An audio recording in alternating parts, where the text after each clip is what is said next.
I am deemed to be University, the Chancellor of this great institute, respected Dr. N. Vinay Egde, Chancellor, Nitte, deemed to be University, Reverend Father Richard Coelho, the Director of the Father Muller Charitable Institutions, honorable guests from the civil administration, various religious priests, sisters, brothers and sisters of different religious belongings, people of great honor, dignity, decision makers of our city, who are and who really work for the good of this little city of ours. Good evening to you and a warm welcome. I wholeheartedly thank you for your presence for this Ifthar get-together. Ifthar has brought us together. Fasting and breaking the fast. Prayer and praying together. God and man, human beings. These are the contents of this day. We all made reference to God. Dr. Shantram, Shetty, Dr. Enapaya, Abdullah Punni, and even me, myself, and all of you, surely, we make God as the reference point, and that one God, creator of us all, has brought us together. We belong to different faith traditions and consider one another as neighbor religions. We were calling each other by other religions or different names each religion might have used. But in the Christian world, people of other religions, Islam, Hinduism, Jains, Parsis, Sikhs or Buddhists, whatever they are, whatever we call ourselves as neighbor religions. They are our neighbors, and we live together as neighbors. The presence of each one sanctifies this land of ours, Dakshina Kannada.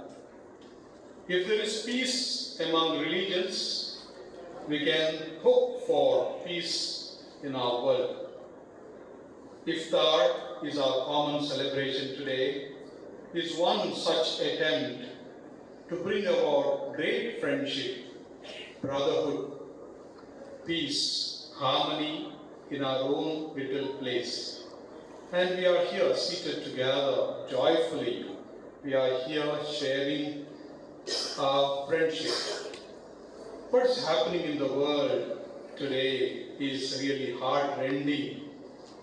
At this juncture, this month of Ramadan invites us to extinguish the fire of war and light the candle of peace. The fire of war all over the world in different forms has been destroying humanity. A couple of days ago, the United Nations passed a resolution demanding an immediate ceasefire between Israel and Hamas in Gaza. But some are still skeptical and the reactions are mixed, as if it doesn't affect us.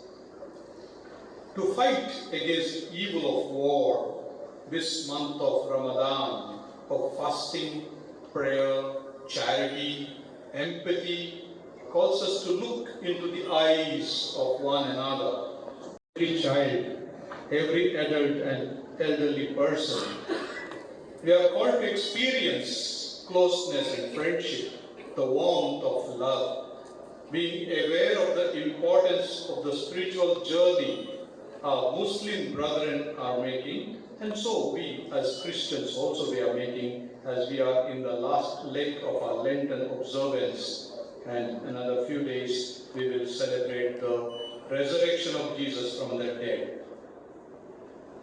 The global conflict of wars is described by Pope Francis as a third world war fought piecemeal. You can see every day. And there's a lot of upheaval all over. The causes of these conflicts are many. Some long-standing hatred and some are recent, but a major cause is surely the continuing production and commerce of arms. Some lose and others rejoice because they have gained money, they have gained profit because their arms are sold. Our beloved Pope Francis has described this selling of arms and conducting wars as dipping the morsel of bread in the blood of our brother. Very powerful words, dipping the morsel of bread in the blood of our brother. We all desire peace. Every heart, in fact, me, you, everyone desire peace. And we have those resources within us to establish peace if we want to. The human soul, deep down, does not desire conflict, but peace and serenity. We can make out when there is a war-ridden area, people just run to places where there is peace, harmony, where they can live their life quietly. They wouldn't like to stay there anymore. I remember a few years ago when the people were fleeing from Iraq, for example, or Syria, and some of our students were there with us. They were begging, their own neighbors were begging, don't run away, stay with us.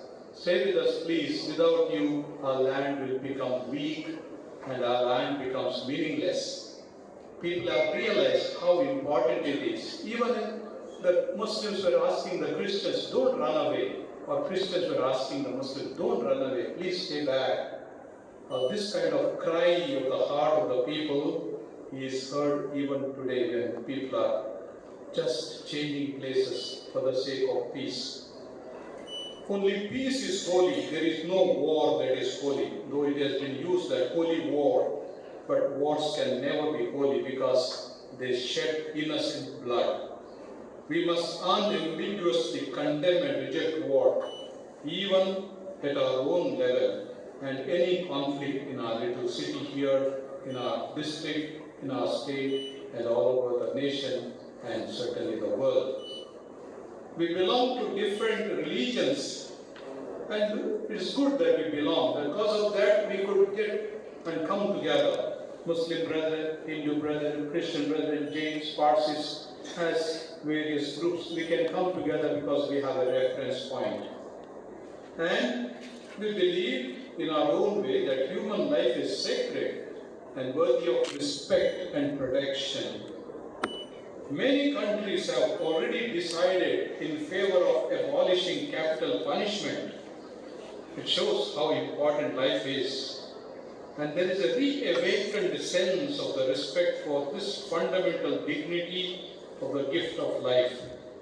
Ramadan is a good time to form consciences, the inner Atma Sakshi or Antakarana, to form it well, to respect the absolute value of the life of each person and each one's right for physical integrity, security, and dignified life.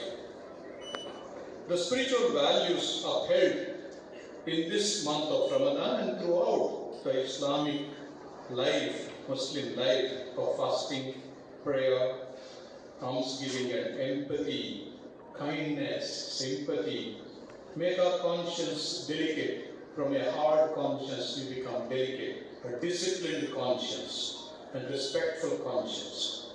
Very important to form the conscience of the young ones and that of the youth and elders, of course.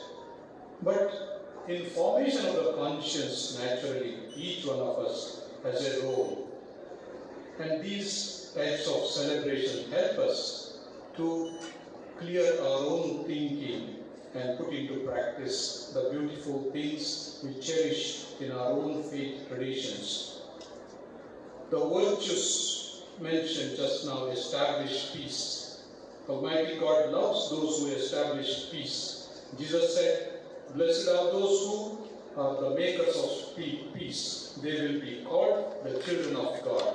Those who make peace are the creators of peace, are called children of God, who share the very nature of God.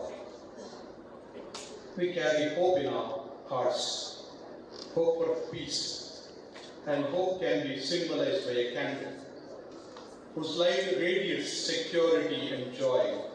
Whereas fire, uncontrolled, and we have seen some wildfires in the summer, especially in American countries, and also in the Australian side, sometimes even in India, wildfire, how it destroys everything and the human life as well.